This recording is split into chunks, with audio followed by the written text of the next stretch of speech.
నమస్తే, నేను మీ Gopi. Welcome back to our channel. ఈరోజు మనతో వచ్చరికి పొలిటికల్ అనలిస్ట్ మంది రామారావు గారు ఉన్నారు. సార్ నమస్తే. సార్ నమస్తే బాబు. సార్, కూటమి అనేది విజయ దుందుబి అయితే మోగించింది. గెలవకు ముందు నారా లోకేష్ గారు రెడ్ బుక్ అని ఒక బుక్ తీసుకుని బాగా అన్ని పేర్లు ఎవరైతే వాళ్ళని బాగా ఇబ్బంది పెట్టారో వాళ్ళ పేర్లు మొత్తం రెడ్ బుక్లో రాసుకున్నారు. గెలిచారు. ఇప్పుడు రెడ్ బుక్ ఓపెన్ చేశారు. రెడ్ బుక్ ఓపెన్ చేయగానే మొదటి పేరు వల్లభనేని వంశీ అంట. హోంశాఖ కూడా ఆదేశాలు ఇచ్చారంట, వల్లభనేని వంశీ ఎక్కడున్నా సరే లాక్కొచ్చి జైల్లో పాడేనని. సో ఒకవేళ ఎలా ఉంటుంది, ఇంకా నెక్స్ట్ పేరు ఎవరు, నెక్స్ట్ పేరు రెడ్ బుక్లో ఎవరు ఉండబోతుంది? అంటే రెడ్ బుక్ అని పేరు పెట్టడం నాకు ఇష్టం లేదు వ్యక్తిగతంగా.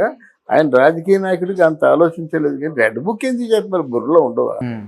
అంతే కదా, మనకి ఒక 10 పేర్లు బుర్రలో ఉండవండి. దానికి red book, yellow book, black book ఎందుకు? సరే ఎప్పుడు నేను విరోధం ఆయన ఏ తొందరపాట్లు చేసి ఉంటాడు. కానీ బట్ ఒకటి, ఆయన కక్ష తీర్చుకోవాలంటే కక్ష అని చెప్తా. ఎందుకంటే ఎవరైనా తల్లిని మించిన దైవం లేదండి. ఆ తల్లి మీదే అభియోగాలు వచ్చినప్పుడు ఏ కొడుకు కూడా ఊరుకోడు. ఆ తీసి రాజకీయ నాయకులుగా పక్కన పెట్టినట్టయితే ఒక మనిషిగా ఆయనకు కూడా చెవు నెత్తులు ఉంది కదా. అటువంటి వల్లభనేని వంశీని ఎలా వదిలేస్తారండి? అటు దాక్కుంటాడు, అమెరికా వెళ్తా అంటాడు. పాస్పోర్ట్ సీజ్ చేయలేరా? కేంద్ర ప్రభుత్వం వాళ్ళ చేతిలో ఉంది. వాళ్ళు ఏం చేయాలంటే చేసుకుంటారు అన్నమాట. కాదంటే కోర్టు సబ్మిషన్కి డాక్యుమెంటల్ విట్నెస్ కావాలి. వాటి కోసం చూస్తున్నారు. మామూలు మాట్లాడకూడదు. మీరు నేరం చేశారంటే నేరాన్ని ప్రూఫ్ చేతిలో కాగితాలు పెట్టుకొని డాక్యుమెంటల్ విట్నెస్తో మీ పోలీస్ స్టేషన్లో కంప్లైంట్ ఇస్తే ఫర్దర్ డిస్కషన్ ఏమి ఉండదు, లాక్కుపోతారు.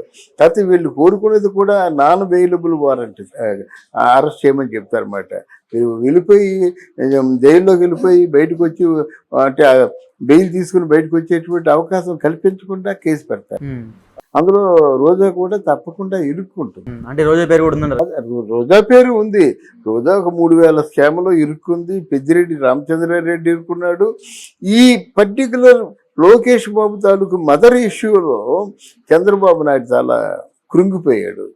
అయితే ఆ మదర్ ఇష్యూని ఒక మహిళగా ఉంటూ దాన్ని ఖండించడం పోయి దాన్ని సమర్థించి రంకుపోగవుతాం. అంతే, మాట అనవచ్చు అనకూడదు. కానీ ఆ రంకుపోగతాన్ని అసెంబ్లీలో వినిపించి బయట కూడా వినిపించి ఆవిడ తాలూకు మహిళ అనే విషయాన్ని మర్చిపోయింది మాట.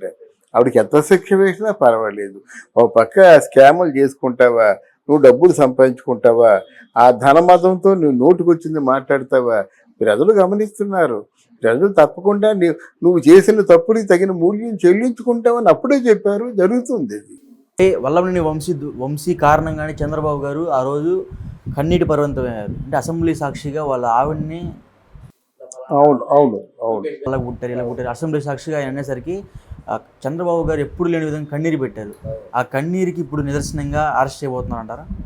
డెఫినెట్గానండి. ఎందుకంటే అసలు ముందు కొన్ని ఫండమెంటల్స్ ఉంటాయండి. మనకంటే సీనియర్స్ని మనం గౌరవించాలి. ఆ రోజు రాజకీయాలు హెల్తీగా ఉన్నాయంటే అది అప్పుడు మనకి అసెంబ్లీ హాల్లో ఉన్నంతవరకే రాజకీయాలు. బయటకు వచ్చి హాయిగా టిఫిన్లు చేసేవారు, భోజనాలు చేసేవారు, ఇంటికాడిని తెచ్చుకునేవారు, పంచుకునేవారు, చాలా అత్యంత ఆత్మీయంగా ఉండేవారు. రాజకీయం లాగా ఉండేది, బంధుత్వం స్నేహంలాగా ఉండేది. ఇప్పుడు అలా కాకుండా ఒక పెద్ద వాడు వీడు దరిద్రుడు పప్పుగాడు 420 గాడు ఏంటండి? వాడు 420 గాడని కేకేసినటువంటి ఈ కొడాలి నాని 420 కాదా? కొడాలి నాని మాయగాడు కదా? కొడాలి నాని దేశద్రోహం చేయటం లేదా? అనుభవిస్తారు. అంటే ఆయన తాలూకు వాల్యూ, ఆ సీనియారిటీకైనా పెద్దరికానికైనా గౌరవం ఇవ్వాలి. పైగా ముసలాయన అంటావా? జగన్మోహన్ రెడ్డి అనొచ్చండి ముసలాయన. మీరు చంద్రబాబు నాయుడు ముసలాయన అంటే మీ చచ్చిపోయిన మీ నాన్న ముసలాయనే కదా. మోదీ కూడా చంద్రబాబు నాయుడు వయసే కదా. గౌరవ ప్రధానమంత్రి నరేంద్ర మోదీ గారు ఎందుకంటే నువ్వు ముసలాయన అనొచ్చు కదా. అమిత్ షాని ముసలాయన అనొచ్చు కదా. నీ నోరేమైపోయింది, పడిపోయిందా? ముసలాయన ఏంటంటే అర్థం లేకుండా. అంటే మా అద్వానీ గారు ఉన్నారు, మహానుభావుడు ఆయన. అద్వానీ గారు అద్వానీజీ అంటారు కానీ, పూజ అద్వానీజీ అంటారు కానీ ముసలాయన అంటారండి. 90 ఏళ్ళు దాటినా సరే. అంటే భాషని రాదా, లేకపోతే నీ భావంలో ఉన్న అహంకారమా? అందువల్ల వాళ్ళు చేసిన నేరాలు మామూలు నేరాలు కాదు. వాళ్ళు తప్పకుండా శిక్షార్హులు అన్నమాట. అంతే. ఒకటి మంచి మాట అంటున్నారు, అదే నా అభిప్రాయం కూడా. మాకు వ్యక్తిగతమైన కక్షలేవి లేవు. వాళ్ళు చేసిన పనేదో కోర్టుకి సమర్పించుకుంటాం. Police station సమర్పించుకుంటాం. న్యాయాన్యాయాలు విచారిస్తారు. విచారించిన తర్వాత వాళ్ళు ఏ శిక్ష వేస్తారో ఏ ఏ ఏ విధంగా వాళ్ళు పని చేస్తారో వాళ్ళ ఇష్టం అని చెప్పడం నాకు చాలా బాగా నచ్చింది మాట. ఎందుకంటే మీ మీద వ్యక్తిగతంగా కాదు, మీరు చేసిన పనులు ఇవ్వని ఆ డాక్యుమెంట్లు పెట్టే చూపిస్తున్నాను. అడిపోయి మీ ఇష్టం, it is up to you. Me court ఏం చెప్తుందో, మీ లా అండ్ ఆర్డర్ ఏం చెప్తుందో మీరు ఆచరించండి, మమ్మల్ని కలపొద్దు అంటున్నారు. అది చాలా బాగుంది. లోకేష్ రెడ్ బుక్ మీద బాగా ఫోకస్ చేస్తుంటే చంద్రబాబు గారు అంత ఫోకస్ మాకు వదిలేసేవాళ్ళని అన్నట్టు చెప్తున్నారంట. సో దాని గురించి ఏం చెప్తారు? అది చంద్రబాబు నాయుడు చెప్పడం ఏంటండి బాబు, నేనే చెప్పాను కదండి. అసలు రెడ్ బుక్ అనే మాట మర్చిపోవాలండి. What is that red book? Red book ఏమిటి? ఆ రెడ్ బుక్ లో ఉన్న సమస్యలే పరిష్కారం, ఆ రెడ్ బుక్ లో ఉన్న సమస్యలే పరిష్కారం చేస్తావా? నిన్న ఒక హత్య జరిగిందండి, మరి ఎవరో దారుణంగా ఒక అమ్మాయిని చంపేశారండి. ఇది నీ సమస్య కాదా? ఇది నీకు దూరమే తీసుకోవాల్సిన చర్య కాదా? అలా రెడ్ బుక్ ఎందుకు? రోజు ప్రతిదినం కూడా ఎన్నో సమస్యలు వస్తాయి. ఇప్పుడు ఈ రోజు కొత్తగా బయటపడింది ఏంటంటే సుధాకర్ డాక్టర్ని చంపేశారు కదా మాస్క్ అడిగిన పాపానికి. ఎందుకు చంపారో ఈ రోజు బయటపడింది. ఆయనకు 50,000 కోట్ల ల్యాండ్ ఉందట వైజాగ్. 50,000 కోట్లు? వాళ్ళ అమ్మ జమీందారిని అట. 50 కోట్లు ల్యాండ్ ఉంటే ఈయన చంపేస్తే ల్యాండ్ మీద ఇంకెవరు లేరు. 50 కోట్లు 50,000 కోట్లు? 50,000 కోట్లు అండి ల్యాండ్. జమీందారిని వాళ్ళమ్మ, ఒకటే ఉన్నాడు వారసుడు, చంపేశారు. మరి ఇట్లాంటి అన్యాయం చేస్తుంటే మీరు అడగరా? ప్రశ్నించే గొంతే ఉండదా? అలా ఉండిపోవలసిందని ఆ విషయం తెలిసింది, మరి దాని మీద విచారణ జరపాలా వద్దా? అక్కడ పెద్దిరెడ్డి రామచంద్రారెడ్డి రోజా కలిసి ఆ తిరుమలలో ఎన్నో కుంభకోణాలు చేశారు, డాక్యుమెంట్లుగా ఉన్నాయి. ఆ తిరుమల ప్రధాన అర్చకులు దీక్షితులుగా చెప్పారు, మీరు హుండీలో రూపాయి వేయద్దు, రూపాయి వేస్తే రూపాయి అలా వెళ్ళిపోతుంది గవర్నమెంట్కి అని చెప్పాడు. అది నమ్మాలా వద్దా?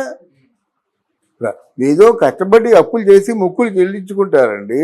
ఆ మొక్కులు చెల్లించింది ఏంటంటే స్వామివారి తాలూకు అన్నదాన వితరణలో ఒకరికైనా కడుపు నింపదనే ఆలోచనతో మనం చెల్లించుకుంటాం. మన డబ్బులు దానికే వెళ్తాయి కదా. స్వామివారి మెడలో పూలదండలో ఒక పువ్వుకైనా రాకపోతుందని ఇచ్చుకుంటాం.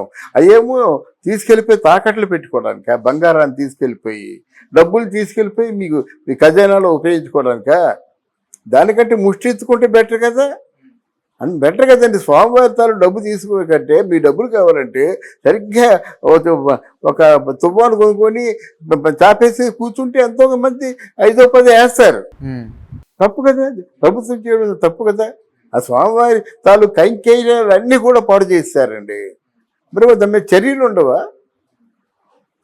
ఆ సుబ్బారెడ్డి గారి అక్కడ దేవస్థానంతో చైర్మన్గా చేశారు, కరుణాకర్ రెడ్డిని చైర్మన్ చేశారు, ఒక క్రైస్తవుని చైర్మన్గా చేశారు. వాళ్ళు చేసిన అఘాయిత్యాలు విచారించొద్దా? ఎలాగండి?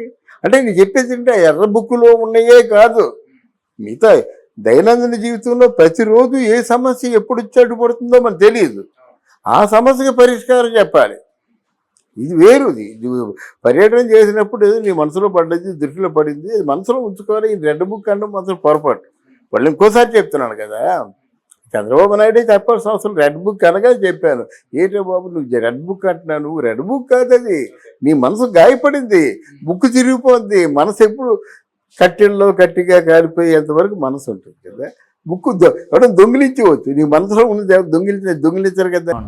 Why red book? That is your heart. Okay. Keep it in your heart. Okay, sir. Thank you. Thank you, Amma.